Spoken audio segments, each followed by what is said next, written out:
Thank you for stopping by BangTheBook.com. Brian Blessing. He's Kenny White, top odds maker in North America.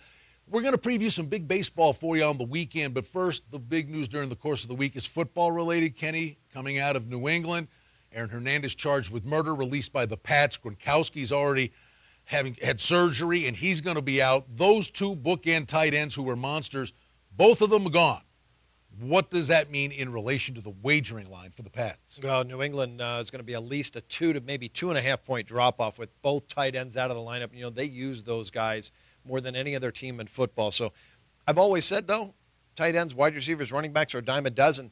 I think that Belichick's going to find somebody to fill in. Boy, just the way you looked when you said somebody. Well, Tim Tebow is there, and I think he'd be a great NFL tight end. Make him a star. We've seen an immediate impact. Week 1 at Buffalo, Pats were 7.5 point favorites, down to the key number of 7. Week 2, Pats were going to be 12-point favorites, so they were 12-point favorites against the Jets, down to 10. No, it's a shame. All these numbers were already overinflated. They always are in the Patriots. And you just said 7.5, down to 7 on Buffalo. It's not enough. I think this number should probably be around 6, and I think that's where you'll see it close when the regular season kicks off. Final update for you, numbers-wise, 11.5 under 50. Season win totals now 11.5 under 70. The money line attached to the spread moved. To win the AFC, Pats go from 2-1 to 5-2. To win the Super Bowl, from 5-1 to 6-1. So a little impact during the course of the week. All right, little football talk for you. Let's talk about a big baseball series over the weekend. Cincinnati at Texas, interleague play. Kenny, it starts Friday night. Cueto goes versus Perez in Cueto with a 4-1 mark. -3 nickels on the road. The total's 9.5. I think we all know about Cueto, 19-9 last year. Had a little bit of arm problems this year with some shoulder weakness. But it's Martin Perez who you really need to know about. The 22-year-old left-hander has great stuff. He was up in the big leagues last year for 6 starts. Now, with 2 starts this year, getting his feet wet, he dominated at AAA, and this is a kid that can dominate in the big leagues. You know, we did a video about maybe 10 days ago or so, and we were talking about how the Rangers' bats were asleep. Well, all of a sudden how things changed quickly, surged back ahead of Oakland, got the bats rolling, swept the Cardinals, and the bats really working in the Bronx. Yeah, no doubt about it. This Texas team has enough bats still in it without Young in the lineup, without Hamilton. Both players were traded before the season started.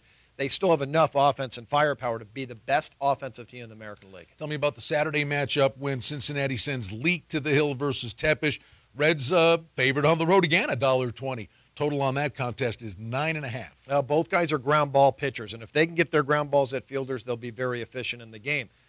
Both offensives are very solid, and I would think this game could end up to be a high-scoring baseball game. Get-out game in the series does see the Rangers favored, -0.25 when Darvish takes the Hill, goes against Matt Latos. Total on the game is 9 to the over. Last outing, Darvish did not pitch all that poorly, but long balls got the best of him in New York. Yeah, a great matchup in that game, and only 2 earned runs in the baseball game by Darvish. Still outstanding stuff, and his numbers better than anybody in baseball with 12 strikeouts per 9 innings to just 3 walks. This is going to be a lot of strikeouts in this game. I got the prop bet, 19.5 strikeouts combined by both teams. I like that. Let's go to the Sunday night game. It's the get-out game for the weekend, and it is an American League East game with the Yankees at Baltimore. Kuroda going versus Chris Tillman. Tillman in the O's, $1.35 favorite. Total on the game is 9.5. Kuroda's been pretty steady this year, Kenny, and maybe at times a bit unlucky. Oh, he's very steady, and he has been unlucky. A 7-5 record with an ERA of under 3. He just doesn't have the run support behind him that Tillman actually has. But Kuroda, keeping you off balance, throwing the sinker, the slider, and the splitter. You never really see a fastball from him. Gets a lot of ground balls. Very solid pitcher. All right, Kuroda had lost, the Yankees had lost 5 straight starts when he was on the bump, but have won their last 2 in current form. Here comes Tillman into the equation, where the Orioles have won his last 7 starts. And more importantly, he's 18-5 the last 2 years. But again, I think he's been very fortunate.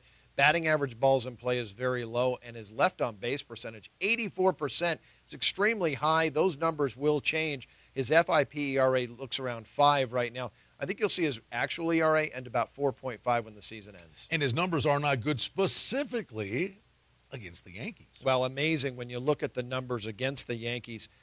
Last 6 starts, 1-3 with an ERA of 8.37, and they're hitting 362 against him. But again, that was not the same Yankee lineup you're going to see on the field Sunday night. Baseball soldiers on. Football's right around the corner. For Kenny White, I'm Brian Blessing. Thanks for joining us right here at BangTheBook.com.